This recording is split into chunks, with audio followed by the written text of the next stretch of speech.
Hello everyone and welcome back to my channel. To let you know right off the bat, with this video I'm reaching a milestone. With the video, I will double the number of videos on my YouTube channel. As promised in my intro video, here I'm going to examine all my superpowers as Long COVID Man. And if that sounds snarky, that's because it is. But more importantly, I'm going to explore where I am now, where generally the world is now concerning long COVID, and talk about the upside. And that's not intended to be snarky, it's very real. But first, time to take another look at one of my superhero outfits. Start off again, as always, super comfortable slippers, the nice pajama bottoms, comfortable shirt, and a comfortable hat. By the way, those of you out there who don't have long COVID and maybe runners or even walkers and are interested to know more about this race or other races in the desert Southwest, which can be considered destination races, give me a hit up, make a comment, or just go to NavajoYes.org and find out all about those races. And I'll leave a link for those below as well. I'll begin with today a quick summary of how I got long COVID. And yeah, it's pretty much foreseeable as far as when I look back on it now. The first time I got COVID was in May of 2021, and COVID had been around for over a year by that point, and I got lax with getting my vaccines and boosters, even though I was getting the little text that says, hey, you're due, you're in an at-risk age frame. So I should have got it, and I didn't. Got COVID, got sick, was really feeling terrible for about 5 days, and then recovered. And when I say recovered, I made a full recovery. After that, it was a lessons learned, and I started getting my vaccines and boosters promptly. Whenever I was told, hey, you can get one now, I got it. I was good to go. And that lasted for 3 years. And then I got lax again. I procrastinated putting off getting the booster. And in July of 2024, I got COVID again. Felt really bad for the better part of a week again. And then here's what's different. I did not get better. I got better than I was, but I was still feeling bad a month later. Started to get alarm bells in my head going, but in denial, I kind of put off going to the doctor to talk about that for another couple of months. I told myself, do I really have long COVID?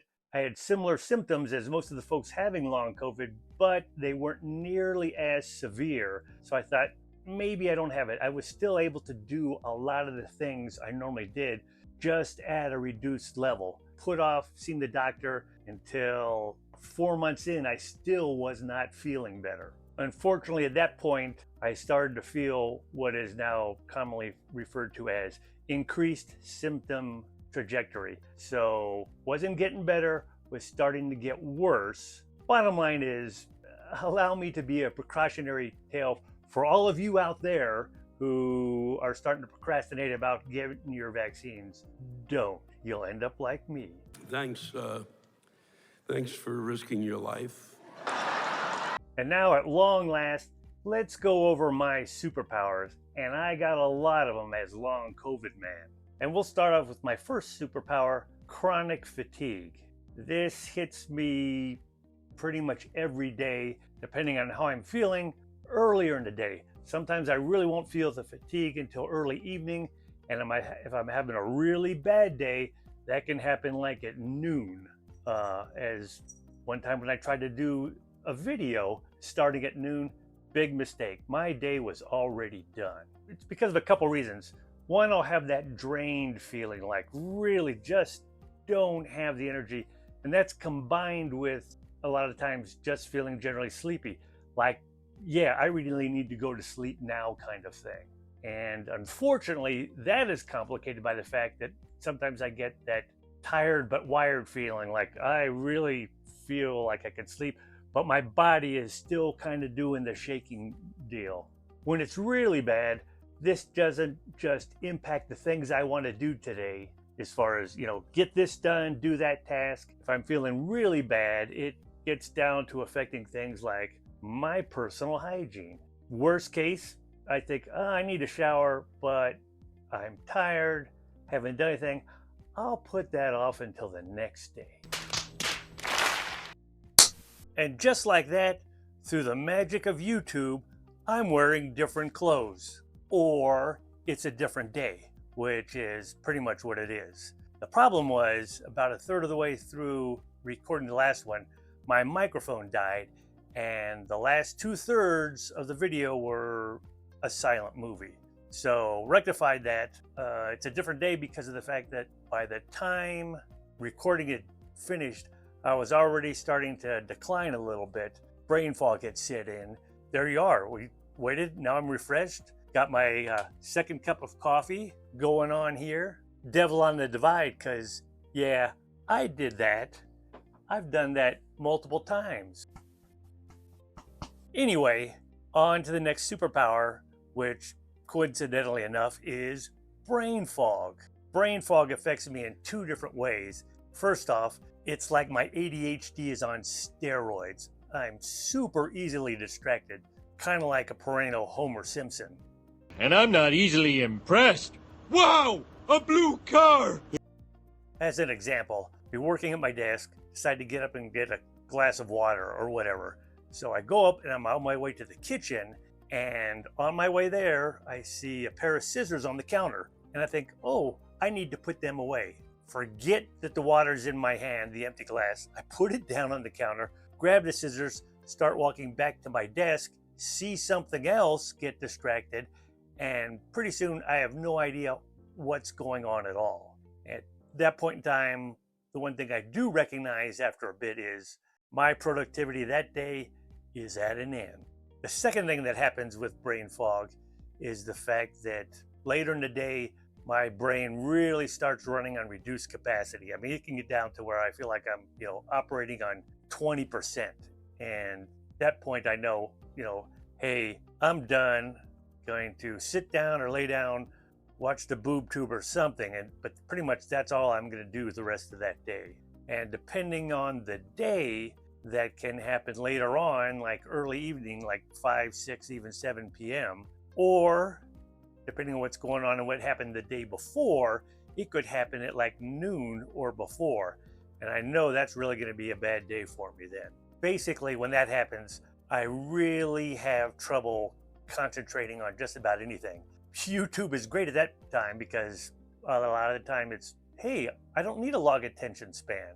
If I try to process anything in my head, like a simple statement or somebody asks me a simple question, I really have to think and dissect what the words mean and put them together. When that happens, if you're around and you're the one that's saying something to me or asking me a question, it's really best to repeat yourself. Because normally if you repeat it and you say it slowly, by the third or the fourth time, it's gonna sink in. Consequently, if it seems like I'm no longer paying attention, I'm just staring into space, it's because I'm no longer paying attention and I'm just staring into space. Another superpower of mine is shortness of breath.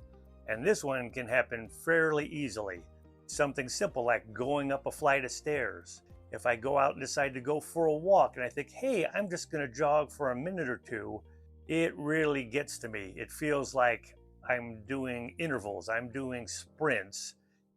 My body has really gone into and surpassed its anaerobic threshold. That is, I'm not taking in enough air to keep going. And if I really am vain and try to do this 2 or 3 times on a walk, hey, I'm going to go for a jog for a minute or two. And then a few minutes later, I do it again and I do it again. This can really set me back, and it'll set me back even like the next couple of days by my next superpower, and that is Post Exertion Malaise. This one is the biggie. This is the one that is the most detrimental to my health, my productivity, my activity on a daily/weekly basis. It is, in short, the bane of my existence with long COVID. Here's how it works. If I push too hard on a certain day, or a little bit too hard on a few consecutive days together, I'm going to know by the end of that day I'm having a really bad day, and it's likely to affect me the next day and even the day after that. Here's the way post exertion malaise works for me. It's a combination of brain fog and chronic fatigue. So I am pretty much wiped out. And I'll usually know the afternoon or evening before if I'm going to have a bad next day or two. But in case I didn't, and I talked myself into, oh, the next day is going to be fine, I will know by about 8 or 9 a.m. that, yep, it is a subpar day. And by the afternoon, it's just, hey, make it through the day and tomorrow should be better, hopefully. And I say push it too hard. That could be because I went out and I walked the day before a little too long or a little too fast, or I just had a long day working on my eBay business or other things that required me to, use my brain more than normal, or a combination thereof, physical and mental activity. And then, yeah, the post exertion malaise sets in.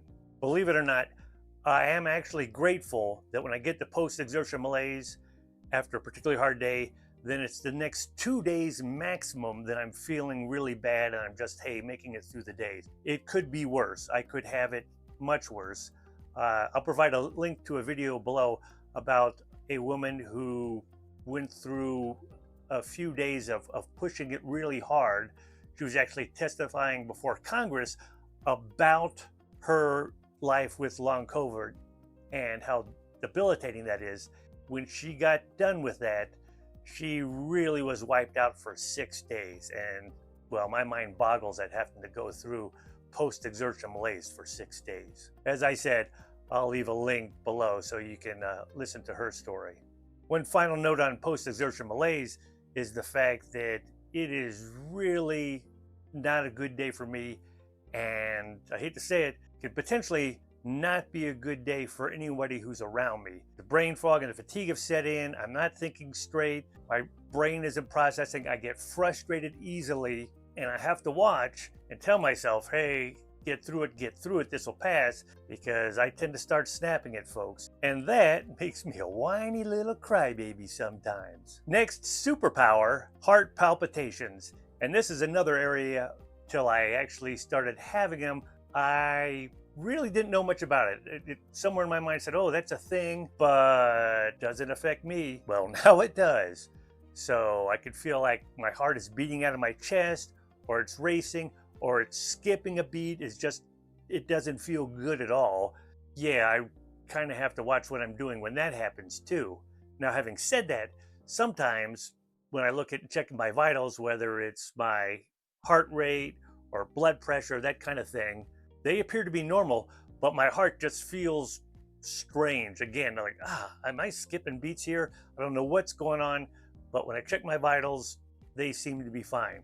Now, other times I check it, it's like, oh shoot, my heart is really racing and I need to calm down and just get it back under control. So it is like a little bit of a warning for me when that happens. Now, I do want to say that it's not just me checking my heart rate or my blood pressure. Since I've had long COVID, and especially since I've been doing the drug study, which is now just ended, and I'll be putting that in a future video, well, I'm getting EKGs out the wazoo. Since the beginning of this year, and we're now, in the end of May, I think I've had 6 of them. So, and they're all showing up fine. So it's not like, oh shoot, there's some really serious, permanent underlying heart problem. That's not the case. My heart is still in fairly good shape. It's just goes a bit wonky sometimes. And yeah, that is a technical term, wonky. Another one of my superpowers is the headache. And that's something that when I was young, I used to get them fairly frequently until I finally figured out, hey, I need to hydrate. I need to drink more water. My headache stopped. The end. Well, since I've had long COVID and I haven't been working out and focusing on the fact that I need to be hydrating every day, I haven't. I've left that lapse and the headaches have come back. So in my case, headaches are a symptom that has pretty much been, for me at least, indirectly related to the fact that I have long COVID. Because I've got long COVID, that's one area in which I haven't really taken care of myself much. My last 2 main superpowers are 2 that I talked about briefly in my first video, but I wanted to go into more detail about them as far as what's going on with me, and that is anxiety and depression. As mentioned before, I think that pretty much anybody with any kind of chronic illness is at risk of suffering from anxiety and depression. So this is not a case of where, oh, the COVID-19 virus is still in my body and that's causing it. It's everything related to the fact that I've got the chronic illness, that brain fog wipes me out, chronic fatigue wipes me out, I've got the heart palpitations, everything involved tends to get me down. It's also indirectly related to the fact that having long COVID, I tend to isolate more. And that is not intentional. It's not like, oh, I'm not going to talk to anyone today. No, that's the fact that I'm not feeling like getting up and doing anything or being communicative. I sit or even lay in my house, and that's the extent of my day. So really nothing social is going on, no human to human interaction that I would normally get during a day. It's not happening at all. Now, I don't want to play this up too much. I would call my anxiety and depression, especially my depression, at a mild to moderate level. And I know that's subjective, but the bottom line is I'm not thinking about any kind of self-harm or anything like that, wondering about, how much value my life has anymore. I'm going to set that aside right away because that's not happening. But I just want to let you know it is a thing, and it is a thing that I have to watch so it doesn't get any more severe. Those are my main superpowers, the symptoms that have impacted me the most since having long COVID. And I am aware of them, and I am doing things, and we'll get into that in just a minute, to counter those symptoms to the extent that I can. I have to admit that I have catastrophized about my symptoms. This morning, picked up my shirt, a button fell off. Picked my briefcase, the handle fell off. I'm afraid to go to the bathroom. Hey, are they masking other symptoms? Are they going to get more severe? What's going on? Just a quick side note right now concerning all my symptoms. And you may be thinking, hey, long COVID man, how do I get those superpowers? Well, it's pretty easy. Just don't get vaccinated. And you have the chance to get the same superpowers that I've got. So forego those vaccinations. And for those of you out there who have long COVID, I'd really kind of like to know, concerning your superpowers, your symptoms, what are the most impactful ones that you run across? What are the most debilitating? What are the ones that impact you for the longest time? What are the ones that cause you the most frustration at having long COVID? Let me know about those. For example, is one of your symptoms loss of taste and smell? It's not one of mine, so I'm curious to see how many people with long COVID have that as a primary symptom, or at least one of your primary symptoms. Never had it, not even either the two times when I caught COVID-19. Always had my sense of taste and smell, which for the most part is good, although my extra 12 pounds might disagree as far as that goes, because I have maintained my appetite. So let me know in a comment below as far as anything that you've done that works particularly well as far as combating those particular symptoms, or any that you might have. And it might be medications that you're on, lifestyle changes, whatever it happens to be. Let me know about that, and let's get this out to everyone so we can be sharing this kind of things. The best things that have worked for you, and even maybe anything that has not worked for you.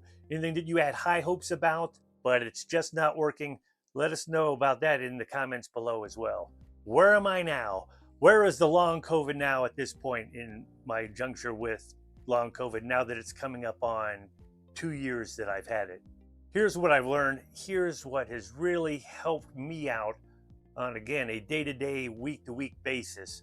Two big things is, as mentioned before, don't overdo it, because that'll give me the post exertion malaise, and to plan ahead as far as what I'm about to do.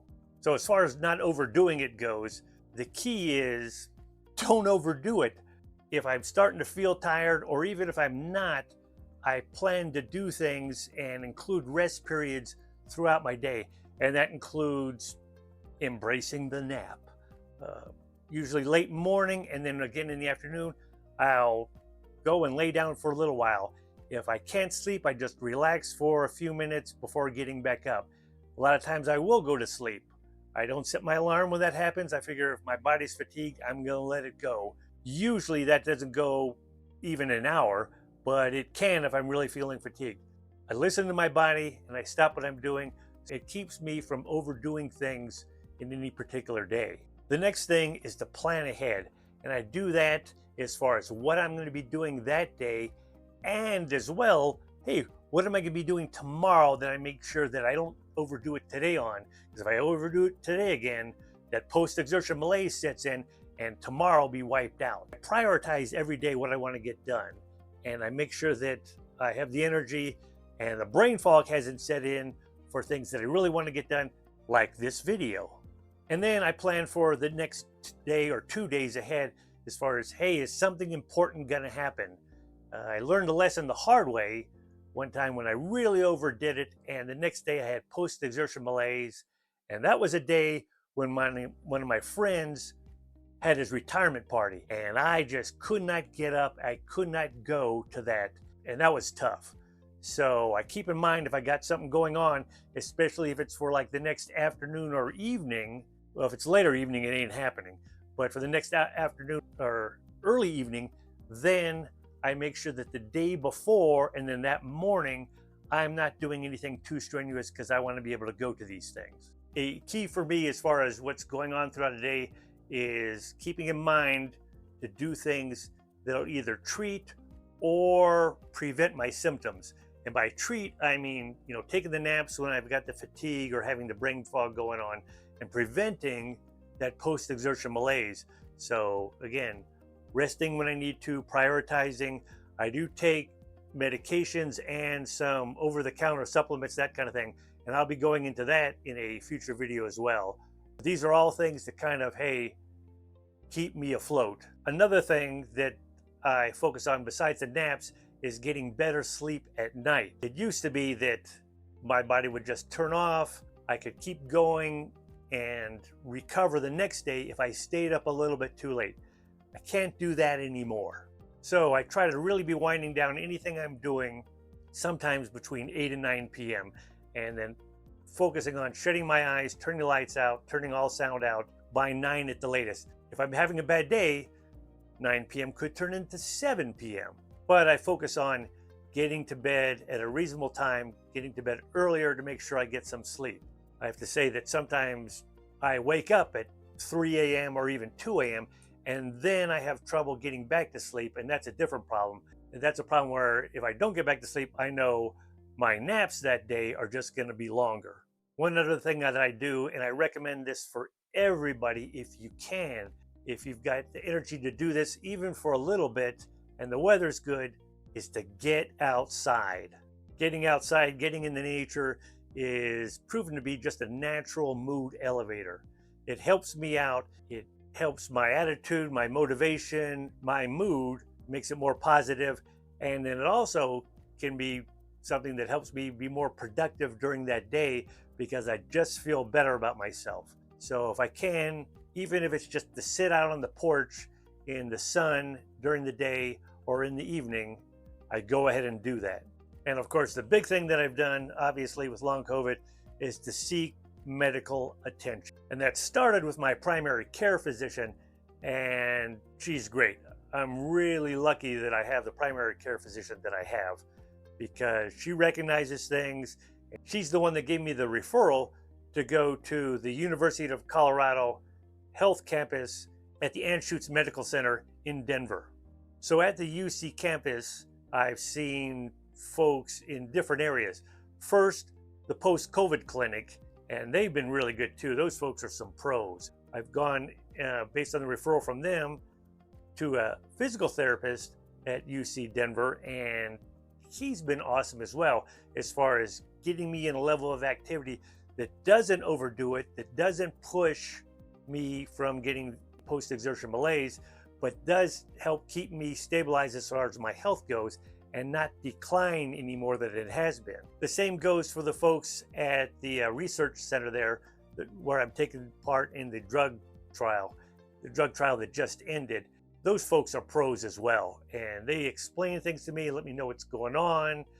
They're the ones that walk me through everything, and And that's been an awesome experience as well. And I'll be talking about that in a future video. But now that the drug trial has ended, I'll be going back to the post-COVID clinic to see what else can be done for me. For example, I know that they had recommended speech therapy for me because, and I didn't know this was a thing, because the brain fog going on and I forget words or I forget what's going on. That's a form of speech therapy.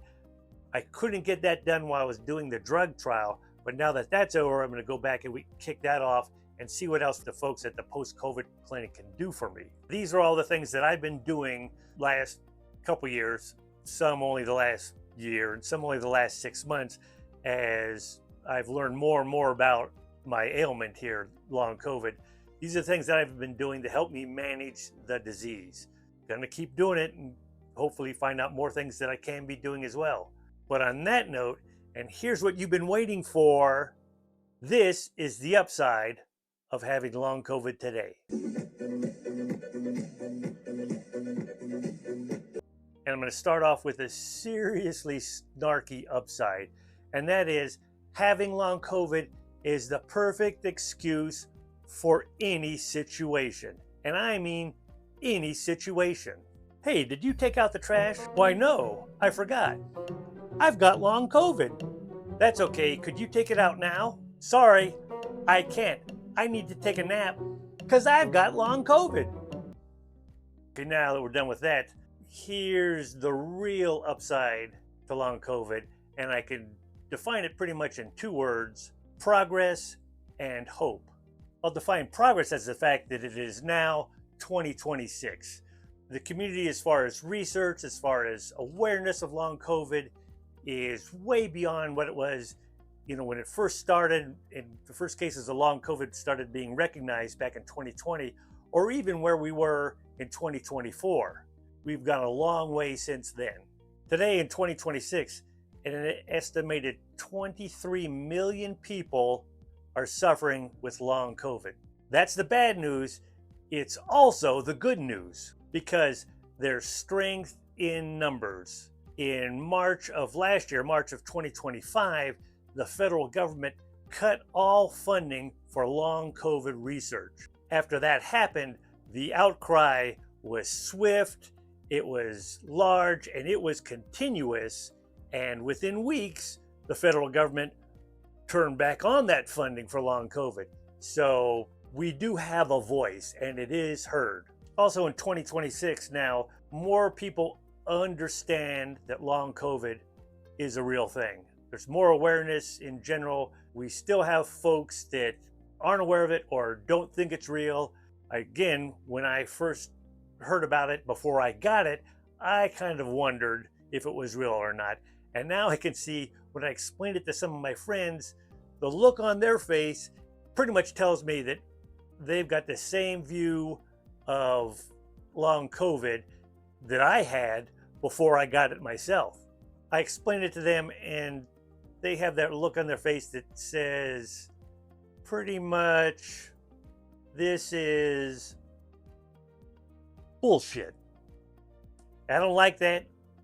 It's disappointing, but I get it because that was my attitude, so maybe this is karma. Also, now the fact that it's 2026, there are over 400 long COVID clinics in the 50 states and in Washington, D.C., and their focus is on rehabilitation and recovery.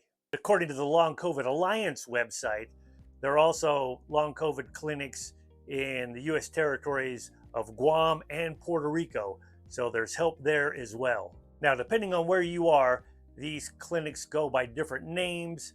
You kind of have to have an open mind and know what you're looking for. And I'm not even going to try to memorize these, so I'm going to read off the names of some of these. There's the Post-COVID Recovery Clinic, Post-COVID Rehabilitation Center, Comprehensive COVID-19 Center, just to name a few of the titles that you'll see. And I've provided a link to the list of the different centers at the different locations below. By the way, in that website, there are different names for long COVID as well. And I'd really like us all just to focus and have one name for it, but you gotta kind of be aware that long COVID goes by different names. And I'll read off a few of those. Post-acute COVID-19 syndrome, or PAX. Post-acute sequelae, and I'm not sure I'm pronouncing that right, post-acute sequelae of COVID-19, or PASC, COVID long haulers, long-term COVID-19, and again, long COVID. So yeah, let's just come up with a common name. So in an effort to find hopefully the best resources for people in general, and for me for having long COVID, I did look at that Long COVID Alliance website and looked at their list of partners. That was overwhelming. There are 135 partners listed on their website. So yeah, really daunting. If you know of a particularly good website as far as getting information, getting current information about it, put that in the comment below. I do hit the CDC website fairly often to look at that and see what's going on there, and I found that to be a good resource. But if you found a good one, please comment so that all of us will know as far as, where to go. Now, one note about that Long COVID Alliance website I've been mentioning is the fact that I haven't seen any major updates that have a date more current than 2023 on them. So I'm not sure how long they've kept it up and if they're still keeping up or not. As a matter of fact, I went and I asked them a couple questions in the contact us section, and I have not heard back from them, and it's been a couple weeks. So I'm not sure how current that website is. So again, a good current website besides the CDC, let us all know. But to sum it all up, it's 2026. We're not where we used to be. Research is going on, not just to find a cure, but to treat the symptoms and to make our lives all pretty much more manageable. I refuse to let long COVID get me down. I'm going to live my life. I feel like going into the Monty Python song. I'm going to live on the bright side of life here. Bottom line is, I'm going to be happy. I'm not going to let this get me down. And now with the obligatory commercial. I'm making these videos really for 3 reasons. One is it's therapeutic, it's cathartic. I feel like sometimes, I'm kind of helpless with this disease, but this lets me say, hey, here's what's going on in my life, here's the ups and downs, here's the hope that I still have, and put it out there for everyone. We'll see how many people are actually interested. I posted the first video a little over a week ago now, and I'm already up to 3 views. Maybe we can do much better in this video and I can get up to like 6 or 7 views. Who knows how far I can go. The second reason why I'm doing these videos as a means of communicating, get the word out, let everyone know they're not alone. I know how it is to isolate, but as mentioned before, there are a lot of us. There's strength in numbers. We can use this as a resource to talk about what's working for us, what isn't, our ups and downs. Please provide any kind of comments below that you want. And the last reason I'm doing this, and there's no way around it, and that is my ego. So to help me out, to keep me happy, I need you to hit the like button if you got anything at all out of this video. And then after you do that, I'd like you to hit subscribe if you think that future videos might also be worthwhile. If you've got any questions or comments you'd like to make about anything that I've said, even anything that I got wrong, correct me on it, put a comment below. And then finally, share this video with others who might be interested about it or are suffering from this ailment as well. Let's keep this all together. But again, help my ego and hit the like button. Thanks a lot. And on that note, it's time for me to go, time for me to scoot. Have a good day.